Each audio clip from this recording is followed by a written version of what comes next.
நம்மகிட்ட ஒரு Samsung camera இருக்கு. என்ன ப்ராப்ளம்னா ஆன் ஆகல. ஃபர்ஸ்ட் நம்ம பேட்டரி கழட்டி பேட்டரியில் சார்ஜ் இருக்கான்னு செக் பண்ணிக்குவோம். பேட்டரியை செக் பண்ணி பார்க்கும் போதும் எந்த விதமான சார்ஜும் இல்லை.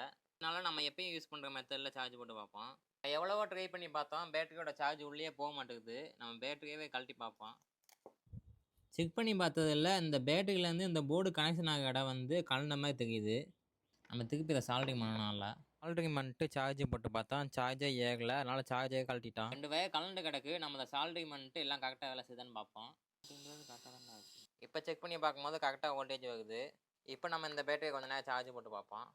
ரொம்ப நேரமாக சார்ஜ் போட்டு கேமராவில் போட்டு பார்த்தா அப்படியே பேட்டரியை காப்பாற்றவே முடியல. சாம்சங்கோட கேமராவுக்கு பேட்டரி கிடைக்கவே கிடைக்காது போல். ஆஃப்லைனில் நிறையா தேடி பார்த்துட்டோம், எங்கேயுமே கிடைக்கலன்னு சொல்லிட்டாங்க.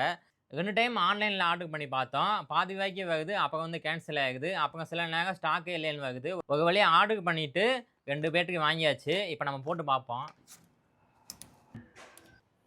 இந்த பேட்டரியை வாங்கி இந்த கேமரா ரெடி பண்ணுறதுக்கே கிட்டத்தட்ட 3 மாதம் கிட்ட ஆகிடுச்சு. இந்த மாதிரி பழைய மாடல் கேமரா வச்சுருந்தீங்கன்னா அதோட பேட்டரியை வந்து சேஃபாக வச்சுக்கோங்க. இல்லைன்னா இன்னொரு பேட்டரி வாங்கி வச்சுக்கோங்க. ஏன்னா பேட்டரி கிடைக்கிறது ரொம்ப கஷ்டமாக இருக்குது.